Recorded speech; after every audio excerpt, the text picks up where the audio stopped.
Welcome friends, in this video tutorial we will learn how to create stock groups in inventory info. So to create stock groups, first go to the gateway of Tally and enter into the inventory info. After going to the inventory info, you have to select stock groups and you want to create single stock groups. So enter into the create option. Now in stock groups what we can add? For example, there is a one type raw material stock group. So in stock groups of raw material, there can be a raw material 1, raw material 2 or raw material 3. And at the end of the manufacturing process, there can be one finished goods.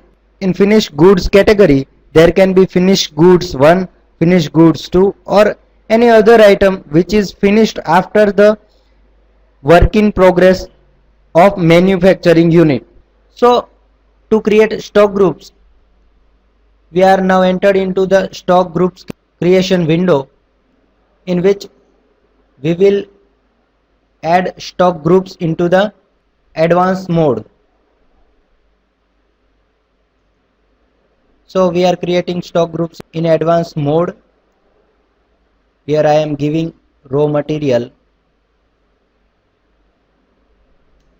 I am not giving alias. Under primary category, and can quantities of items be added?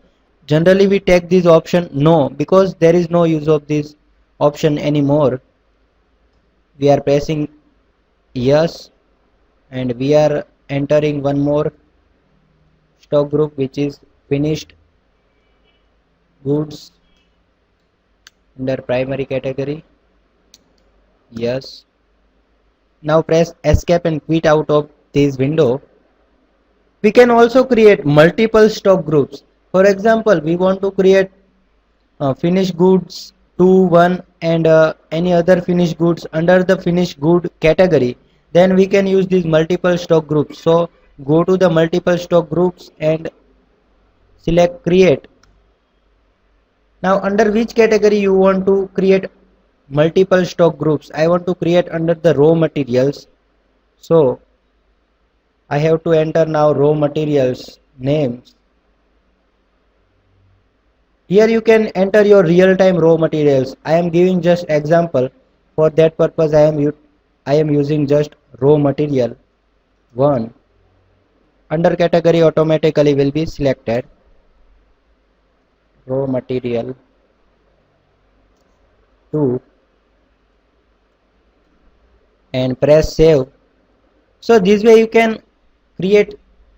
Now if you want to see the stock groups, then you can go to the display. You can see here finished goods, raw material 1, raw materials 2. If you want to alter the items, then also you can go to the raw materials 2. Individually you can alter the item. If you want to alter the multiple item at the same time, then you can use the alter option of multiple stock groups. So you can enter multiple items at a one time. We can also display the all stock groups. So this way you can create the stock groups in the inventory option. Thank you.